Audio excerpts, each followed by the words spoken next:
আসসালামু আলাইকুম।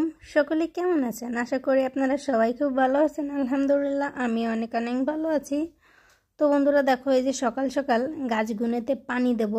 আর এই গাছগুলো আমার ননদের বাসার থেকে নিয়ে আসছিলাম। তো এই গাছে একদম এখনও ভালো মতো হয়নি, কেবলমাত্র হলো কিছুদিন হয়েছে লাগাইছি। এখনও ফোটও দেখো কীভাবে ছোট ছোট ফোট ছাড়ছে।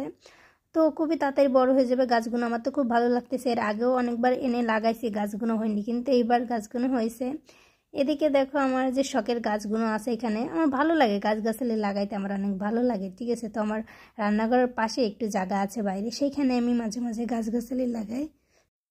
তো এই যে দেখো এগুলো পেঁপে গাছও আছে অনেক মোটা মোটা। তো পেঁপে গাছ রাখবো না, কারণ পেঁপে গাছগুলো কেটে দেবো, কারণ এখানে তো আর পেঁপে গাছ হবে না একটু কেটে টপে, কি বলো?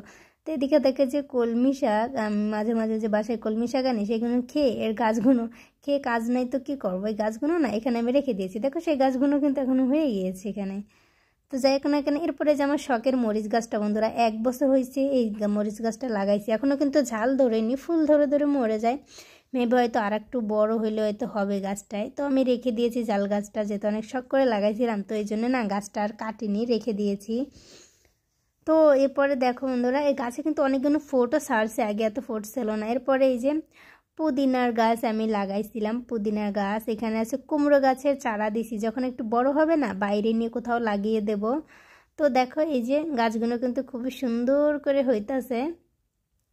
মানে জানো, নিজের বাসায় না কোনো গাছগাছালি থাকলে দেখতে কিন্তু অনেক ভালো লাগে। ঠিক আছে, আমি আগে অনেক গাছগাছালি লাগাইতাম, এখন লাগাই না। ঠিক আছে, এখন অতটা ভালো লাগে না, একটু সবসময় বাইরে টাইরে থাকি, এই জন্য অতটা মন চায় না। মাঝে মাঝে যখন সময় পাই তখন লাগাই। এখানে আমি সিম গাছ লাগাইছিলাম, তো গাছগুলো কিন্তু মারা গেছে। আর অনেক সিমও কিন্তু এই টবের ভিতর ধরছিল, ছোট ছোট গাছে অনেক সিম ধরছিল। কিন্তু আমি ইনশাল্লাহ পরে আবার লাগাবো এই সিম গাছগুলো, এখন তো আর লাগাবো না, পরে লাগাবো। তো দেখো বন্ধুরা, এই যে তোমাদেরকে ছোট্ট একটা ভিডিও শেয়ার করলাম। দেখো এই যে আমার রুমটা, এই রুমটার কিন্তু পর্দা আজকে চেঞ্জ করব। বলতে কি এই পর্দাগুলো কিন্তু একদমই ভালো লাগে না, তো এখানে হলে সব কিছু একটু ভালো একটু নতুন নতুন করব। এই জন্য পর্দাগুলো একটু পরে দেখবা চেঞ্জ করব, ওটা তোমাদেরকে শেয়ার করবো। আর এদিকে দেখো খাটটাও অনেক সুন্দর করে এখানে আমি রেখে দিয়েছি। আর এই রুমে সেরকম কিছু রাখবো না, টুকিটাকি জিনিস যাতে সবাই আসে এখানে বসতে পারে সেরকম একটা সিস্টেম করব, বা কেউ এসে ঘুমাইতে পারে। তো দেখো আজকে আমার বাসায় একটু মেহমান আসবে, তো তাদের জন্য কি কি রান্না করব, তো চলো সেটাও তোমাদেরকে শেয়ার করি। এখানে নিয়ে নিলাম এই যে জেলি বলে যেটাকে, সেটা আমি নিয়ে নিলাম। এরপরে পরিমাণ মতন পানি দিয়ে দিলাম। এরপরে 2 প্যাকেট 3 প্যাকেট যতটুকু প্রয়োজন আমি দিয়ে দিলাম। এখন এই পানিটার ভিতরে দিয়ে সুন্দর করে ফোটাই নিতে হবে। তো জানো, একা একা না বন্ধুরা কাজ বাজ করতে একদমই ভালো লাগে না, মনই বসে না একা একা কাজ করতে। তো কি আর করতাম, ভিডিও করি আর একা একা কাজ করতেছি। দেখো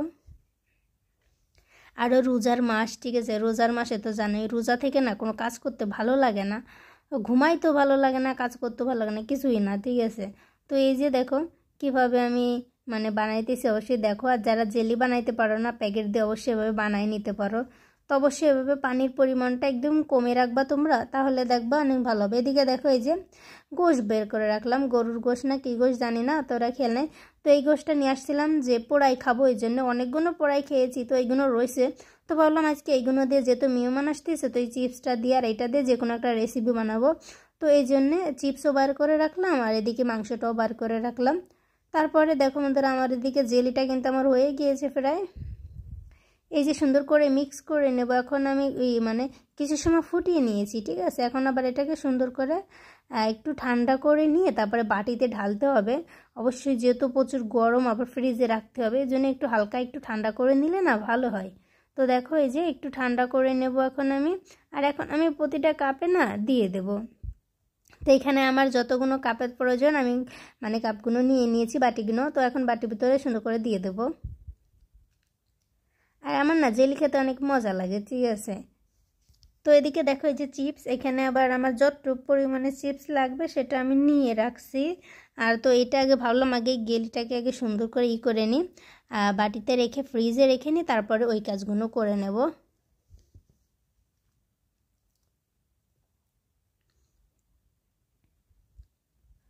তো দেখো এই যে আমি এখন এক এক করে করে বাটিতে দিতেছি, যেহেতু একটু গরম।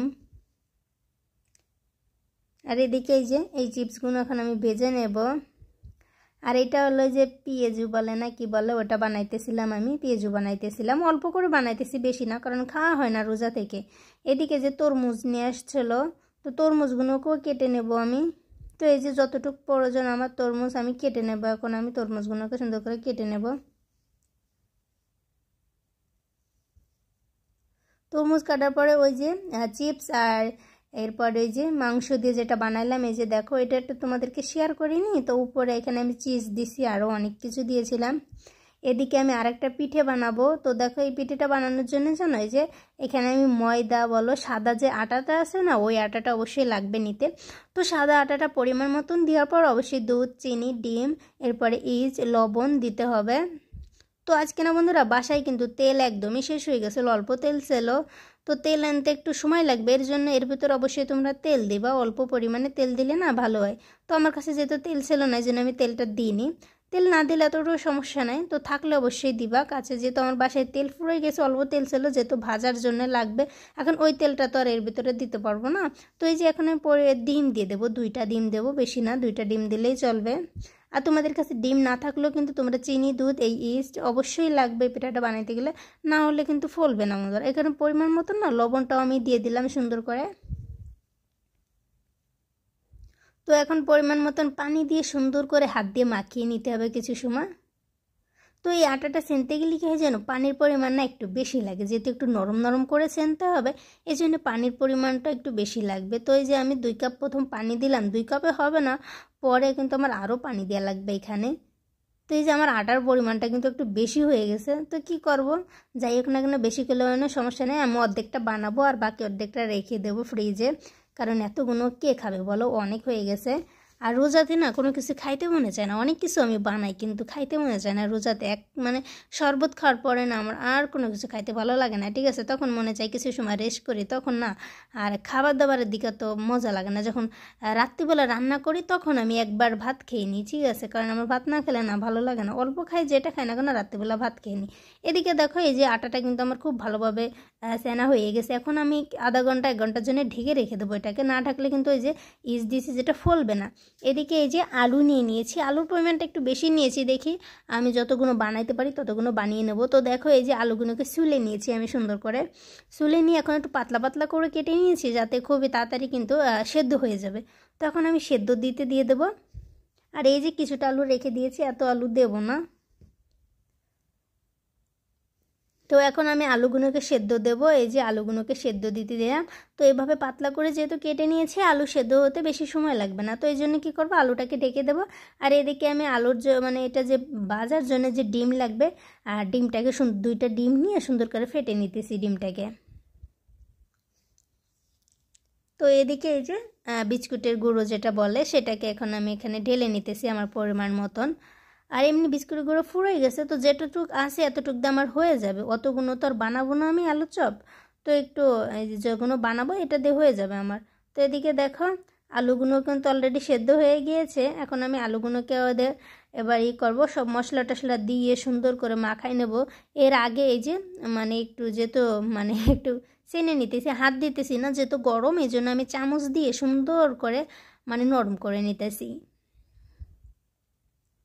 তো এদিকে এই যে এটা গোল গোল করে নিলাম সব মশলা টশলা দেওয়ার পরে। এরপরে না এটাকে আমি সুন্দর করে ডিমের ভিতর মাখাইয়া, তারপরে এই যে বিস্কুটের যে পাউডার আছে এটার ভিতরে মাখিয়ে নেব, তারপরে তেলে ভেজে নেব।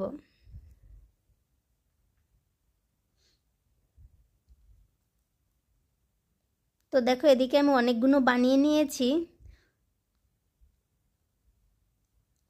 তো ওইখানটায় আমি কিছুটা রেখে দেবো মেবি, কারণ এতগুলো না ভাজলে খাওয়া হবে না, থাকলে পরের দিন আমি ভেজে নেব। আর এদিকে দেখো, এই যে ফিটেগুলো বানিয়ে নেব এখন আমি। আর দেখো কতগুলো আটা হয়ে গেছে, এটা অবশ্যই তোমরা আটার পরিমাণ না একদমই কম দিবা, কারণ এগুলো অল্প আটা দিলে না অনেক ফিটে হয়। আর আমি একটু বেশি দিয়ে ফেলেছি, এতগুলো বানাইতে গেলে তো আমার জীবন শেষ হয়ে যাবে। তো আমি এতগুলো বানাবো না, আমার যতগুলো প্রয়োজন ততটুকু আমি বানাবো, ঠিক আছে। তো এই যে দেখো, আমি দিয়ে দেখতেছিলাম তেল গরম হয়েছে কিনা। তো তেল এখন অতটা গরম হয়নি, তারপর আমি দিতে আসি, সমস্যা নাই, তেল দিতে দিতে গরম হয়ে যাবে। আর এটাতে তেল ঠান্ডা থাকলেও এই পিঠাটা বানাইতে গেলে সমস্যা নাই, ঠিক আছে। তোমার তেল যত ঠান্ডা থাকবে ততই ভালো হয়, পিঠাটা তত সুন্দরভাবে ফুলবে। তো এই যে আমি অল্প অল্প করে হাত দিয়ে দিতেছিলাম। তো তো দেওয়ার পরে বন্ধুরা আমি কিন্তু অন্য কোনো পিঠে বানাইতে পারি না, এই পিঠেটা খুব ভালো পারি। আর বাকি কোনো কিছু পিঠা বানাইতে পারি না, যেটা সত্যি কথা তোমাদেরকে বললাম। আমি এই একটা পিঠেই বানাইতে পারি, সেরকমভাবে কোনো পিঠে বানাইতে পারি না। তো দেখো এই যে, আর পিঠে আমাদের অত পছন্দ না, আমার হাজব্যান্ডেরও পিঠে পছন্দ না, আমারও অত পিঠে পছন্দ না, ঠিক আছে। তো আমরা না খাই, যারা আমাদের বাসায় আসে তারা তো অবশ্যই খাবে। তো দেখো বন্ধুরা, এই যে এদিকে আমি যে আলুর যে চপগুলো বানাইছিলাম ওইগুলোকে এখন সুন্দর করে ভেজে নিতেছি এখন আমি। তো একটু লাল লাল করে ভেজে নিয়ে নামিয়ে নেব আমি। আর বন্ধুরা, এতক্ষণ ভিডিওটা দেখার জন্য সবাইকে অনেক অনেক ধন্যবাদ। আর ভালো লেগে থাকলে অবশ্যই আমার চ্যানেলটাকে সাবস্ক্রাইব করতে একদমই ভুলবেন না। তো দেখো এই যে আমি আলুগুলোকে ভেজে নিলাম, এখন আমি নামিয়ে নেব ওগুলোকে। তো দেখো বন্ধুরা, আমার আলুর চপ কিন্তু বানানো একদম রেডি হয়ে গিয়েছে। আর কেমন হয়েছে অবশ্যই তোমরা জানাবা, কেমন কেমন। দেখো এখানে তো একটু বড় বড় করে আমি বানাইছি আলুগুলোকে। তো এরপরে চলো ওই যে রুমের পর্দাটা চেঞ্জ করছি ওটাও তোমাদেরকে শেয়ার করি একটু। তো দেখো এই যে রুমের পর্দাটা আমি চেঞ্জ করছি, হোয়াইট কালার দিছি বলে। দেখো আমার না সাদা কালার না বেশি ভালো লাগে, ঠিক আছে। তো একটু পাতলা পাতলা দিছি, যেহেতু এখানে সমস্যা নাই, সবাই এসে বসবে টসবে, আর যারা বাইরের থেকে আসবে এখানে রেস্ট করবে, এই জন্য রুমটা দেখো একটু সুন্দর করে গুছিয়ে নেব আমি এখানে। আর এই রুমে কোনো ড্রেস থাকবে না, শুধু ঘুমানোর জন্য একটা জায়গা থাকবে আর একটা সোফা রাখবো, আর কোনো কিছুই কিন্তু আমি ওই রুমে রাখবো না। এদিকে দেখো বন্ধুরা, আমার গাছপালাগুলো না পরিষ্কার করা হয় না রোজার ভিতরে, তাই কত পরিমাণের ময়লা পড়ে গেছে। তো ভাবতেছি আজকে পরিষ্কার করে রেখে দেবো আমি। আর এদিকেও দেখো আর আমার ড্রয়িং রুমটাও এতটা গুছানো হয়নি, তো কারণ এখানে এত ময়লা হয় না। আর এদিকে দেখো মাছি পড়ে গেছে, কয়দিন যত্ন না করতে করতে মাছিও পড়ে গেছে ফুল গাছের ভিতরে। তো দেখো এরপরে দেখো বন্ধু, এই যে আমি একটু উপরটা একটু সুন্দর করে পরিষ্কার করে নিলাম, যেহেতু এটা একদম সামনের পরে থাকে, এখানে অনেক কিছু থাকে।